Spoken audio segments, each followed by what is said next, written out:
Good morning from Vizag. আমি অভিক, আপনাদেরকে সবাইকে স্বাগত জানাচ্ছি আমাদের ভাইজ্যাক সিরিজের থার্ড এপিসোডে। ফার্স্ট এপিসোডে আমরা কলকাতা থেকে ভাইজ্যাক বা বিশাখাপত্তনম স্টেশনে আসি বাই ট্রেন, একটা দুর্দান্ত রাইড করে মানে জার্নি করে, আর এসে একটা এয়ারবিএনবিতে আমরা নিয়ে বুক করে থাকি। আর লাস্ট এপিসোডে যারা সেকেন্ড এপিসোড যারা দেখেছেন বা দেখেননি তার জন্য বলে রাখি, সেকেন্ড এপিসোডে কালকের আমরা ঘুরেছি ইয়ারাদা বিচ থেকে শুরু করে দুটো সাবমেরিন মিউজিয়াম, এয়ারক্রাফট মিউজিয়াম আর lighthouse, dolphin nose lighthouse. তো যারা দেখেননি তারা অবশ্যই একবার দেখে নেবেন। দারুণ আমরা এনজয় করেছি, একটা ফ্যামিলি ট্রিপ এনজয় করছি এখন। যাই হোক, এখন সকাল বাজে এখন 8টা, আর আমরা আর কিছুক্ষণের মধ্যে বেরিয়ে যাব আমাদের আজকের ভাইজ্যাকের বাকি কয়েকটা যে সাইট সিন আছে, যে কটা করা যায় সে কটা সাইট সিন করতে যাব। কিন্তু যাওয়ার আগে আমাদের এয়ারবিএনবিতে কিচেন ঘরে আমাদের চলছে এখন ব্রেকফাস্টের প্রস্তুতি। আজকের ব্রেকফাস্ট আমাদের কি হচ্ছে? আজকে ব্রেকফাস্ট বাটার টোস্ট, অমলেট, আর এদিকে কি আছে? ওরে বাবা, এটা বাটার টোস্ট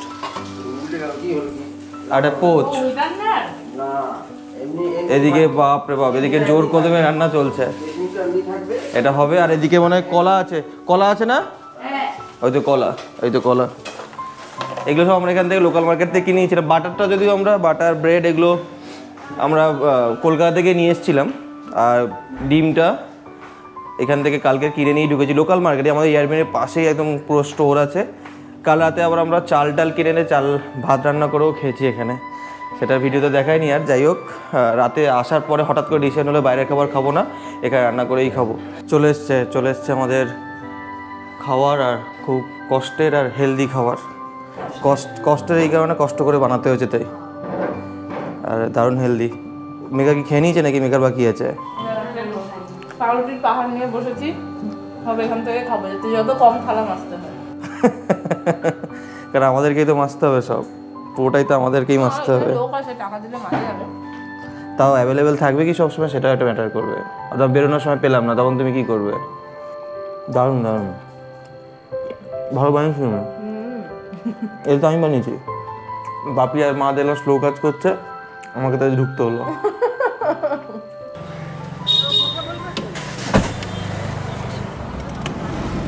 তখনই গান চালাতে হবে। তাহলে অ্যাট লাস্ট আমাদের জার্নি শুরু হচ্ছে। আমাদের এখন ফার্স্ট কোথায়? কৈলাসগিরি। ट्रिनिटी पार्क पहले ट्रिनिटी पार्क, इसके बाद कैलाशगिरी। ओके। कैलाशगिरी का टॉय ट्रेन कितने बजे खुलता है?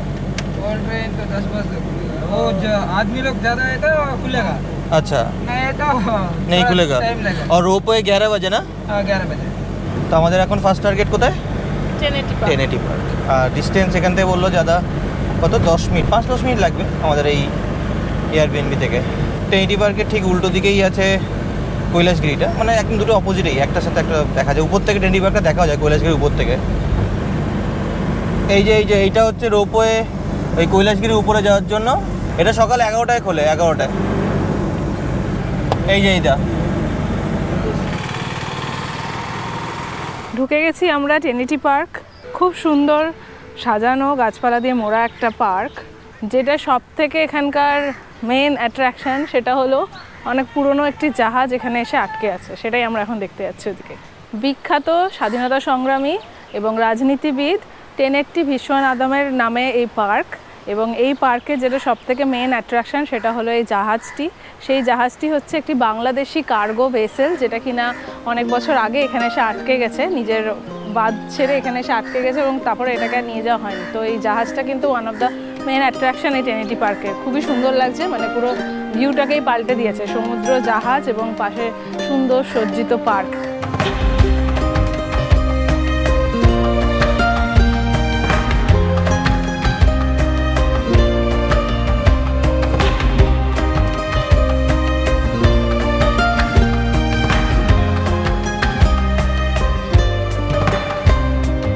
2014 সালে কিন্তু এই পার্কটা ধ্বংস হয়ে গেছিল ঝড়ের জন্য, কিন্তু আবার সেটাকে রেনোভেট করে এরকম আবার সুন্দর করে গাছপালা দিয়ে সাজিয়ে রেডি করা হয়েছে। এবং সবথেকে সুন্দর যেটা হচ্ছে প্রচুর পাখি এখানে উড়ে বেড়াচ্ছে এবং সবুজ চারিদিকে গাছপালা ছাওয়া করা আছে। বসতে খুবই ভালো লাগছে, হাওয়া দিচ্ছে, সমুদ্রের হাওয়া, সুন্দর গাছপালা, মানে সমস্ত প্রাকৃতিক সৌন্দর্যের একদম চূড়ায় এই পার্ক। এবং এই পার্কটা কিন্তু কৈলাসগিরির ঠিক সামনেই। তো আমরা এখান থেকে এবার বেরিয়ে যাবো, এখানে কিছুক্ষণ আমরা বসলাম। তো এবার আমরা যাব কৈলাসগিরি, যেটা ঠিক উল্টো দিকে বলতে সামনে, যেটা পাহাড়ের উপরে উঠতে হবে বেসিক্যালি।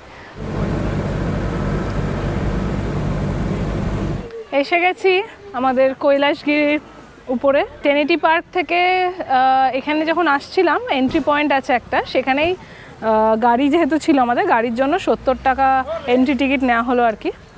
আচ্ছা, এখানে বলে রাখি একটু, টেনিটি পার্ক কিন্তু এন্ট্রি ফ্রি, ওখানে কোনো এন্ট্রি টিকিট বা কিছু লাগে না। হ্যাঁ, তো এই কৈলাসগিরিতে আমরা 70 টাকা দিয়ে ঢুকলাম, গাড়ি যেহেতু আমাদের আছে। 2 জন আসুন 3 জন আসুন, গাড়ি থাকলে 70 টাকা, এটাই হচ্ছে এন্ট্রি টিকিট। আর হেঁটে হেঁটে আসলে 10 টাকা পার হেড। যেহেতু আমরা 7 জন ছিলাম, আমাদের 70 টাকায় 10 টাকা পার হেড হিসেবেই হয়ে গেছে। এই তো fly camera, tripod stand, camera not allowed. প্রায় 360 ফুট উচ্চতায় কৈলাসগিরি পাহাড়ের চূড়ায় অবস্থিত এটি হলো অত্যন্ত সুন্দর একটি পার্ক। 100 একরেরও বেশি সবুজ ভূমি জুড়ে বিস্তৃত এই পার্কটি থেকে আশেপাশের পরিবেশ এবং নিচের সমুদ্র সৈকতের মনোরম দৃশ্য দেখা যায়। বিশাল বড় এই পার্ক, চারদিকে গাছপালা, ফুল গাছ দিয়ে সাজানো গোছানো একটা সুন্দর পার্ক। এই পার্ক নিয়ে নতুন করে বলার অনেক কিছু থাকলেও, মানে যেহেতু এই পার্কটা অলরেডি আমরা এসেছিলাম আগে, আমি আর রহনা, মানে এত সুন্দর লাগছে আবার একবার আসতে, নতুন করে আসতে। এখানে শুধুমাত্র কিন্তু এসে বসার যেমন জায়গা আছে, বসতে পারবেন, খাওয়ার প্রচুর স্টল আছে, খেতে পারবেন। এছাড়াও যারা কিন্তু অ্যাডভেঞ্চার পছন্দ করেন তাদের জন্য কিন্তু অনেক কিছু আছে, জিপ লাইনিং থেকে শুরু করে জিপ সাইক্লিং আছে। এখানে যদি আপনারা অটো করে এই টুরিস্ট স্পটগুলো করেন তাহলে কিন্তু কৈলাসগিরির এন্ট্রি গেট থেকে, ওখান থেকে আপনাকে হেঁটে আসতে হবে।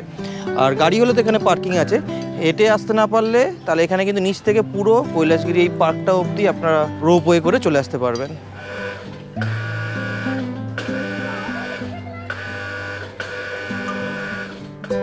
কৈলাসগিরির প্রধান আকর্ষণ হলো সাদা রঙের শিব এবং পার্বতীর প্রায় 40 ফুট উঁচু মূর্তি। চারিদিকে বিভিন্ন ধরনের গাছপালা দিয়ে ঘেরা একটা সুসজ্জিত বাগানের মাঝে রয়েছে মূর্তিগুলি। ফটো তোলার জন্য এটি অন্যতম সেরা জায়গা। এই কৈলাসগিরি আসার আমাদের প্রধান কারণ হলো এই টয় ট্রেন, এই সেই টয় ট্রেন যেটা আমরা লাস্ট টাইম চড়েছিলাম, এবারেও চড়ার খুব ইচ্ছা ছিল, আর সেই ইচ্ছাটা এবারে সাকসেসফুল হবে। শেষমেশ আমরা তাহলে উঠে পড়লাম টয় ট্রেনে। এখন বাজে 10:45। আমরা তো এসি ভাবছিলাম বুক করব, কিন্তু এসি দেখলাম আস্তে আস্তে এসি সব টিকিট বুক হয়ে গেছে। এসি টিকিটগুলো 170 টাকা করে অ্যাডাল্টদের জন্য, আর নন এসি হচ্ছে 120 টাকা অ্যাডাল্ট, আর বাচ্চাদের জন্য এসি হচ্ছে 120 টাকা আর নন এসি হচ্ছে 100 টাকা করে। আমাদের অগত্যা আর কিছু করার ছিল না, তাই নন এসি অ্যাডাল্ট বুক করতে হলো 7 জনের।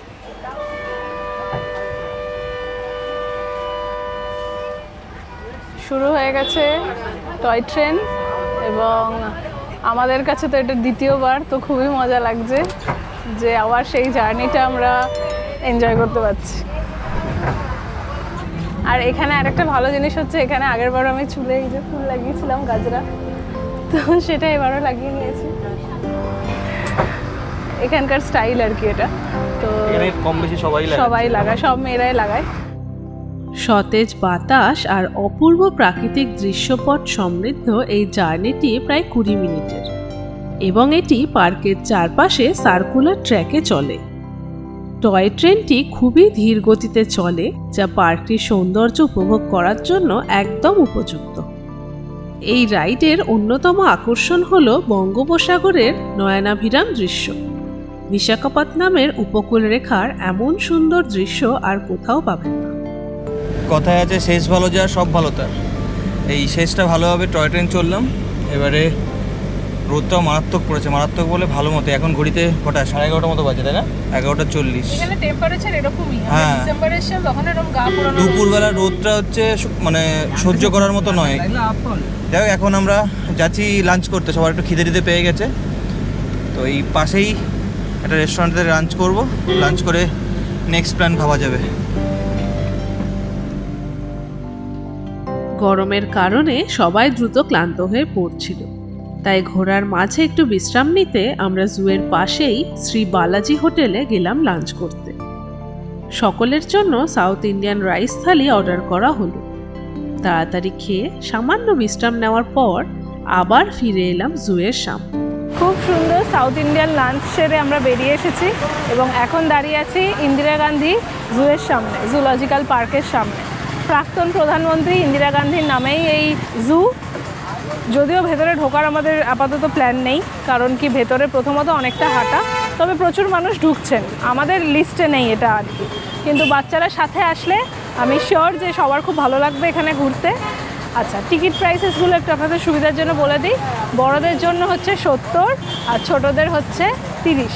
ভিডিও ক্যামেরার জন্য 200 টাকা আর স্টিল ক্যামেরার জন্য 50 টাকা চার্জ কাটবে। আমাদের বাড়ির লোকজন একটু রোদে টায়ার্ড হয়ে পড়েছে এবং রোদটা সত্যি মারাত্মক আছে, তো ওনাদের একটু অসুবিধা হচ্ছে বয়স্ক মানুষদের, তো ওই জন্য তাদেরকে বাড়ি ড্রপ করে দেওয়ার প্ল্যান হয়েছে। ইন দ্য মিন টাইম আমরা একটু জুয়ের সামনেই টাইম কাটাচ্ছি আর কি, আমি আর অভিক। এই জুয়ের 3 দিকে কিন্তু ইস্টার্ন ঘাট পর্বতমালা আর সামনে হচ্ছে বঙ্গোপসাগর, তো লোকেশনটা খুবই ভালো। সামনে বিচ দেখতে পাচ্ছি, চাইলে ওখানেও যাওয়া যায়। তো আর দেরি করবো না, ওখানে দেখছি গোলা পাওয়া যাচ্ছে, চলো গোলাটা ট্রাই করি। তাহলে গাড়ি আসতে তো একটু টাইম লাগবে মনে হচ্ছে। গোলা তো পেলাম না, নিম্বু সোডা পেয়েছি।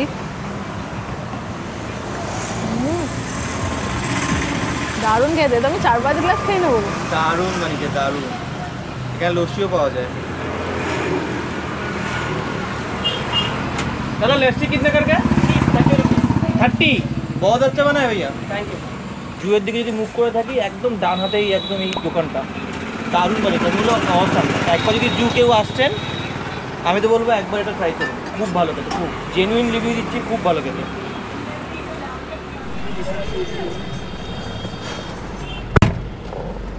চলে এসছে আমাদের গাড়ি, বুঝতে পারো গাড়ির মেম্বার এখন কমে গেছে। গাড়িতে এখন আমরা খালি 3 জন, আমি, অহনা আর আমার বাবা। আমার বাবাই একমাত্র এতজনের মধ্যে ফিট, সুপার, হ্যাঁ শুধু ফিট নয় সত্যি সুপার ফিট।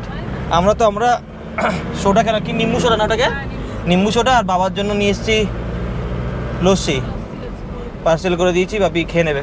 তাহলে এখন আমাদের টার্গেট নেক্সট ঋষিকণ্ড, এখান থেকে বেশি নয় আর এই 2-3 কিলোমিটার, রাইট?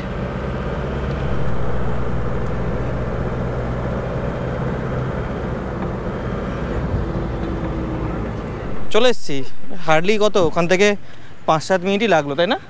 ওর তো হেঁটে হেঁটে যাচ্ছি। লাস্ট টাইম আমরা কিন্তু ঋষিকণ্ড যাইনি, জানো তো, মনে আছে? ঋষিকণ্ডের উপর দিয়ে চলে গেছে, ওই অনেকগুলো বিচ ঘুরে নিয়েছিলাম বলে, তখন রোদের মধ্যে গরমও লাগছিল মারাত্মক, বাইক চালিয়ে অবস্থা খারাপ হয়ে যাচ্ছিলো। এখন তো এসি গাড়ি আছে বলে অতটা প্রবলেম হচ্ছে না, কষ্ট হচ্ছে গাড়ির মধ্যে যখন এসিতে বসছি তখন কিন্তু সেই কষ্টটা যেহেতু কিছুটা হলেও লাঘব হচ্ছে, এই কারণে আসতে পারছি। যাই হোক, এখন যাচ্ছি হেঁটে হেঁটে ঋষিকণ্ড বিচে, দেখা যাক কী সিচুয়েশান।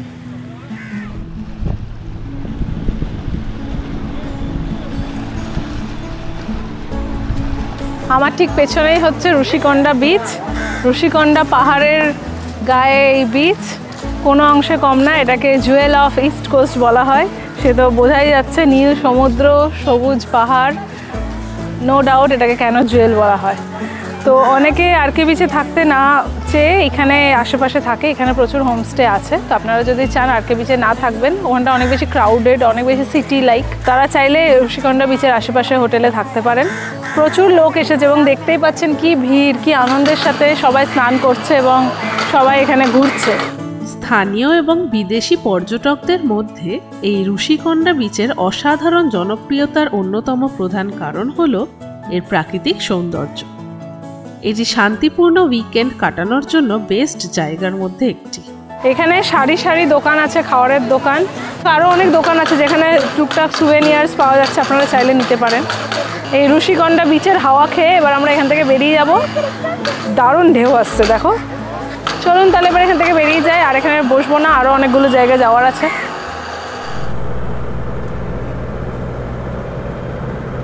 বেশ 10-15 মিনিট বসলাম, হাওয়া খেলাম, আর অনেকে স্নান করছিল। অনার স্নান করার খুব ইচ্ছা ছিল, আমারও ইচ্ছা ছিল, মানে গরমের চোটে ইচ্ছা আরও বেড়ে গেছিলো আর কি স্নান করতে। যেহেতু আমাদের স্নান করার কোনো ড্রেস নেই, আবার বাড়ি যেতে হবে, আবার নিয়ে আসতে হবে, সেই কারণে স্নানটা আর করলাম না। আর এখন বেরিয়ে যাচ্ছি নেক্সট ডেস্টিনেশনের দিকে। এবারে যাওয়ার পথে এখন আমাদের হাতে আর 4টে মতো স্পট আছে ঘোরার জন্য। একটা যাওয়ার পথে সবার আগে পড়বে হচ্ছে রামানাইডি স্টুডিও, তারপরে আসবে তোতলাকোন্ডা বিচ আর তোতলাকোন্ডা মনেস্ট্রি একটা, আর তারপরে লাস্টে একদম আসবে ভিমলি বিচ। কিন্তু এখন যেহেতু রোদ, রামানাইডি স্টুডিওটাও পুরো হেঁটে হেঁটে ঘুরতে হবে। তোতলাকোন্ডা বিচ বা ওই বুদ্ধিস্ট মনেস্ট্রি যেটা আছে তোতলাকোন্ডার, ওগুলো সব হেঁটে হেঁটে ঘুরতে হবে। সেই কারণে এই দুটো স্পটটাকে আপাতত স্কিপ করছি। এই দুটোকে ক্রস করে আমরা যাচ্ছি এখন ভিমলি বিচ। ভিমলি বিচ এই আমাদের ঋষিকোন্ডা বিচ থেকে ওই 17 কিলোমিটার। এটা ফেরার টাইমে আমরা এই রামানাইডি স্টুডিও আর বাকি যে তোতলাকোন্ডাটা আছে এইটা ঘুরে নেবো।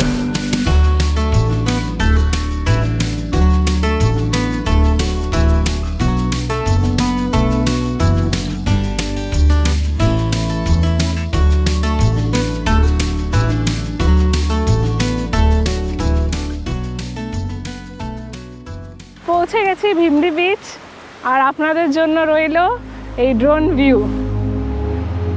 সমুদ্রের নীল জল, নরম বালির বিস্তীর্ণ এলাকা আর দূরের সবুজ পাহাড়, এমনই প্রাকৃতিক সৌন্দর্যে সমৃদ্ধ জায়গা হলো এই ভিমলি বিচ।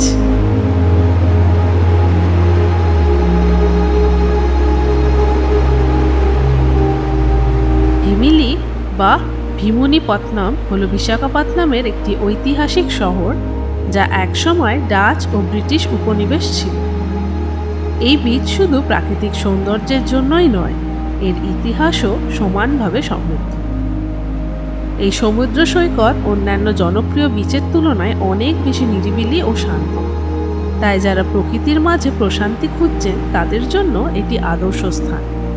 অসাধারণ, জাস্ট অসাধারণ, দারুণ বিচ। দৌড়ে একদম পা ভিজিয়ে নিয়েছি, প্যান্ট পর্যন্ত ভিজে গেছে। আপনারা তো সেই শট দেখলেনই। ভিমিলি বিচের অন্যতম আকর্ষণ হলো এই গোষ্ঠানী নদী আর বঙ্গোপসাগরের মিলনস্থল। রোদ ঝলমলে একটা দিনে এই দৃশ্য সত্যিই অবিস্মরণীয়। এছাড়াও এই সমুদ্র সৈকতের আশেপাশে বেশ কিছু ঐতিহাসিক নিদর্শন রয়েছে, যার মধ্যে উল্লেখযোগ্য হলো এই পুরনো লাইট হাউস। এই স্থানগুলো ভিমিলির ঐতিহ্য ও উপনিবেশিক ইতিহাসের কথা মনে করিয়ে দেয়।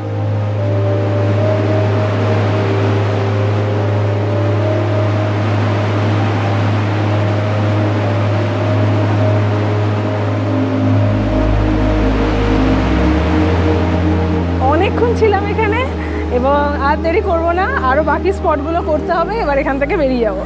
তো চলুন বেরিয়ে যাই। এবার যাওয়ার পথে, মানে এবার রিটার্ন ব্যাক আমাদের। তো যাওয়ার পথে আশা করি ফার্স্টে তোতলাকোন্ডায় পড়বে এবং সেখানে ন্যাচারাল আর্ক আছে, ওটা দেখবো। এই ভিমলি বিচ আসার রাস্তাটা যা সুন্দর, মানে অ্যাকচুয়ালি এই পুরো আজকের সাইড সিনে পুরোটাই তো এই বিচের রাস্তা দিয়ে, মানে পাশের রাস্তা দিয়ে, থ্রু আউট রাস্তা ভালো। আমরা সেকেন্ড টাইম আসলেও মনে হচ্ছে যেন আবার সব নতুন করে দেখছি, সব কিছু যেন নতুন করে দেখছি।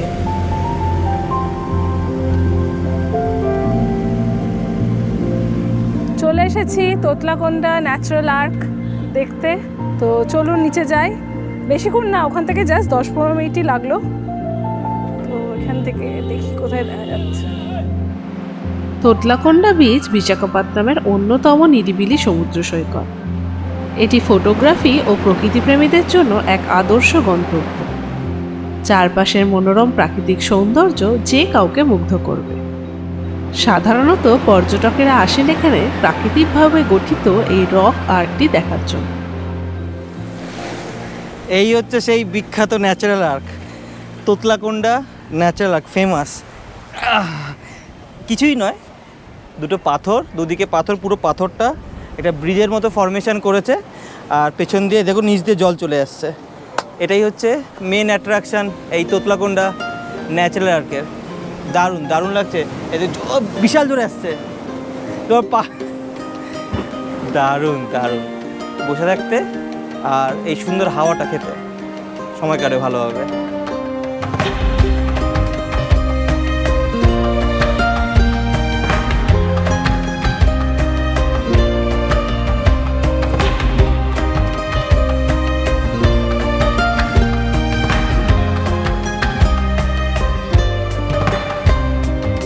অসম্ভব সুন্দর, দারুণ হাওয়া দিচ্ছে আর জলের ঢেউ, হেভি মজা। অসম্ভব। এই জায়গাটা পার্টিকুলারলি আমার বেশি ভালো লাগছে, পাথরের মধ্যে এসে না ঢেউগুলো বেশি ধাক্কা খাচ্ছে, ছিটকাচ্ছে, হেবি মজা লাগছে। এইখানে দেখো পুরো ভর্তি শামুকে, শামুক আর ছোট ছোট এগুলো কি বুঝতে পারছি না, অদ্ভুত। ওইখানটা দেখছো পুরো দানা দানা, পুরো এখানেও কিছুটা ভর্তি, ওখানে সব থেকে বেশি, ওখানে আর এই জায়গাটায়। তোতলাকোন্ডার আরও একটি বিশেষত্ব হলো এর ঐতিহাসিক গুরুত্ব। কাছাকাছি অবস্থিত তোতলাকোন্ডা বুদ্ধিস্ট মনাস্ট্রির ধ্বংসাবশেষ, যা খ্রিস্টপূর্ব 2য় শতাব্দীর একটি বৌদ্ধ মঠ। ন্যাচারাল আর্ট দেখে গাড়ি চড়ে এলাম আমরা এমনই এক আকর্ষণীয় স্থান দেখার জন্য।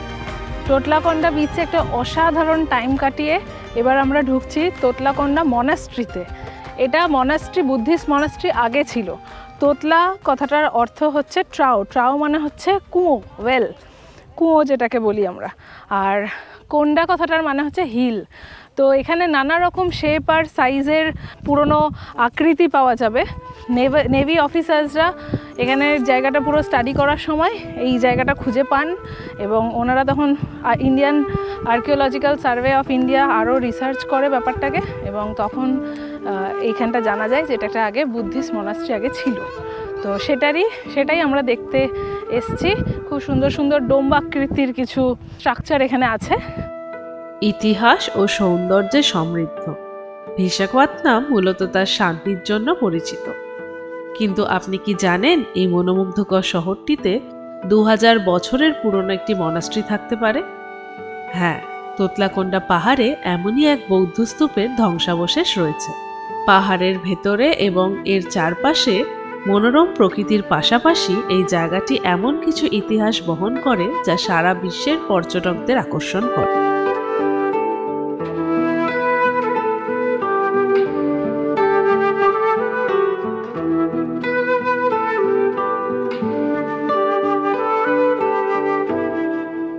তোতলাকোন্ডা মনেস্ট্রি দেখে এখন আমাদের টুয়ার্ডস বাড়ির দিকেই যাচ্ছি, মানে আরকে বিচের দিকেই যাচ্ছি। কিন্তু আরকে বিচে যাওয়ার আগে আমরা যেটা বলেছিলাম আসার আগে, যেটা পরে একটা দেখা বাকি আছে এখনও, সেটা হচ্ছে রামানাইডু স্টুডিও। সেই রামানাইডু স্টুডিও দেখতে যাচ্ছি। এখান থেকে অবশ্য বেশি ডিস্টেন্স নয় আমাদের রামানাইডু স্টুডিওসটা, ওই হার্ডলি কত 2-3 কিলোমিটারই হবে। কিন্তু এই স্টুডিওতে ওঠার সময় কিন্তু একটু পাহাড় চড়াই করতে হয়। আমাদের আজকের স্পটগুলো কিন্তু সবই কাছাকাছি, একমাত্র ভীমলি বিচটা বাদ দিয়ে, ওটা ওই 10-15 কিলোমিটারের একটা ডিফারেন্স আছে। এছাড়া কিন্তু বাকি সমস্ত স্পট একদম ওই 5-7 কিলোমিটারের মধ্যে, একদম সময় লাগে না। এই যত বেলা গড়িয়ে আসছে, এখন বাজে 4:10, যত বেলা গড়িয়ে আসছে তত ওয়েদারটা আরও ঠান্ডা হচ্ছে। একটু উঠেই শুরুতেই একটা টিকিট কাউন্টার থেকে টিকিট কেটে নিলাম। টিকিট মোটামুটি আমাদের লাগলো পার হেড 60 করে, আর ক্যামেরার জন্য লাগলো 60। যাই হোক, আমাদের বেশি নয়, এইবারে পাহাড় চড়াই করতে হচ্ছে। এখানে ড্রোন অ্যালাউড নয়, কিন্তু উপর থেকে যা ভিউটা আসছে ড্রোনের দরকার নেই, উপর থেকে দারুণ ভিউ আসছে। ঢুকে গেছি এমন এক জায়গায় যেখানে সত্যি আর চলচ্চিত্র জীবন একসাথে পাশাপাশি থাকে। রামোজি ফিল্ম সিটির কথা তো অনেকেই শুনেছেন, কিন্তু এরকমই একটা জায়গা ভাইজ্যাকেও আছে, যেটার নাম হচ্ছে রামানাইডু ফিল্ম স্টুডিও। এবং এখানে কিন্তু অনেক বিখ্যাত নায়ক নায়িকারা শুটিং করেছেন, এবং আমরা ঢুকেই দেখতে পাচ্ছি একটা শহর, যেগুলো হয়তো আমরা কোনো না কোনো পুরনো মুভিতে অবশ্যই দেখেছি। কোন মুভিতে দেখেছি সেই পুরো ব্যাপারটা আপনাদেরকে দেখাবো ভেতরে গিয়ে। চলুন তাহলে। ওই যে বাড়ি, দেখা যাবে এগুলো কোনো না কোনো মন্দির বা কিছু শুটিং হচ্ছে এখানে। না, ভেতরে গ্যালারি আছে, দেখো, আর্ট গ্যালারি, এই মানে মুভি গ্যালারি। ডক্টর রামানাইডুর ৭৯তম জন্মবার্ষিকীতে উদ্বোধন করা হয় এই মিউজিয়াম, এবং এখানে সিনেমা বানানোর বিভিন্ন পর্যায় এবং তার সাথে জড়িত বিভিন্ন সরঞ্জাম রাখা রয়েছে। এই স্টুডিও তৈরি করা হয় যাতে বিশাখাপত্তনমে ফিল্ম মেকিং আরও সহজ হয়। চলো জলদি জলদি স্কুটি চালিয়ে অভিককে আনতে যাই। কিন্তু এই হাতে ব্রেক আছে, ক্লাচ নেই তো? না, এটাই ক্লাচ, ব্রেক নেই। ব্রেক নেই পিছনে, এটা সামনে ব্রেক নেই, ফ্রন্ট ব্রেক নেই, আবার একটা রিয়ার মিররও একটা কম আছে। এটা গ্যারেজের অফিস। এখানে আসলে মনে হবে যেন পুরোপুরি সিনেমার দুনিয়ায় ঢুকে পড়েছে। বিভিন্ন ধরনের সিনেমার জন্য তৈরি সেট রয়েছে, কিছু স্থায়ী, কিছু অস্থায়ী। বাড়ির বারান্দায় এসে গেছি, বড়লোক বাড়ির বারান্দায়। সেই কোনো সিনেমায় দেখাতো না বড় লোকের মেয়ে বা বড় লোকের ছেলে, তাদের এইসব বাড়ি আর কি। বাবারে দেখো, ভয় লাগছে যেতে, এত বড়, বিশাল বড়, একদম শান্ত একটা জায়গা। এখানেই হয়তো কত রকম সেট লাগিয়ে কত কিছু শুটিং হয় আমরা বুঝতেও পারি না। একটা ক্যামেরার একটা কোনায় যেটুকু দেখানো হয় সেটুকুই আমরা দেখি, কিন্তু এখানে এসে বোঝা যাচ্ছে যে কতটা বড় জিনিসটা, কতটা বড় জায়গাটা। ঠিক আছে,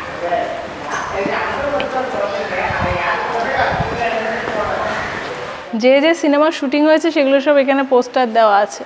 এখানে আমি একটাই পড়তে পারছি, প্রেম ক্যাদ, এটা ইংলিশে লেখা আছে আর কি, বাকি সব সাউথ ইন্ডিয়ান আর কি।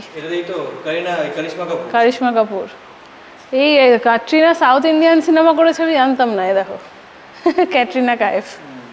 এই তো অনেক হিন্দি সিনেমা এখানে হয়েছে, শ্রীদেবীর অনেক সিনেমা এখানে হয়েছে আমি জানতাম। হ্যাঁ, আনাড়ি হয়েছে, হাম আপকে দিল মে রহতে হ্যাঁ, এই সিনেমাটাও খুব ফেমাস।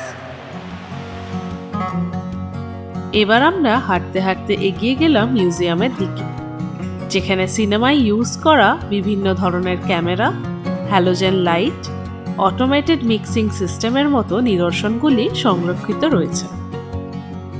রামানাইডু স্টুডিও শুধু ফিল্ম মেকারদের জন্য নয়, সাধারণ পর্যটকের জন্য দারুণ এক জায়গা। সিনেমা সেট, প্রাকৃতিক সৌন্দর্য আর অসাধারণ ভিউ একসাথে পেতে চাইলে এটা মাস্ট ভিজিট প্লেস। আপনাদের কি মনে হয়? এই জায়গাটা কিন্তু যারা একটু সিনেমা রিলেটেড জিনিসপত্র বা পুরনো জিনিসপত্র দেখতে ভালোবাসেন তাদের জন্য একদম অ্যাপ্রোপ্রিয়েট হবে। আমার যেরকম দারুণ লাগে, এখানে আমি আগেরবারও এসেছিলাম, এবারও এসে আমার ভালোই লাগছে। তো আমি তো বলবো যে আসুন, অবশ্যই ভালো লাগবে। হ্যাঁ, রামোজি ফিল্ম সিটির সাথে যদি তুলনা করেন তাহলে অতটা হয়তো বড় নয়, তবে ছোট্টর মধ্যে খুব সুন্দর। এখানে একটা দোকান দেখতে পাচ্ছি যেটা কিনা শুটিংয়ের নয়, একদমই অরিজিনাল দোকান। তো সেই দোকানে একটু চা পাওয়া যাচ্ছে, খাবো একটু চা, তারপর আমরা এখান থেকে বেরিয়ে যাব। আজকে তো আমরা সারাদিন দারুণ মজা করলাম এবং ভাইজ্যাগকে পুরো চষে বেড়ালাম, যেটাকে বলে আর কি। ভাইজ্যাগের সমস্ত জায়গা আমরা ঘুরে কমপ্লিট করেছি। তো আমাদের দিনটা তো দারুণ কেটেছে, অসাধারণ কিছু বিচ এক্সপিরিয়েন্স করলাম। আপনাদের ভিডিওটা কেমন লাগলো সেটা অবশ্যই কিন্তু কমেন্ট করে জানাবেন, একদম ভুলবেন না। আপনারা কমেন্ট করলে, আপনারা সাবস্ক্রাইব করলে আমরা প্রচণ্ড মোটিভেটেড হই, আমাদের খুব ভালো লাগে। ব্যাস এই এতটাই, তাহলে আজকে আসি, টাটা। দেখা হচ্ছে খুব শীঘ্রই পরের এপিসোডে এবং আরও একটা সুন্দর জায়গা নিয়ে।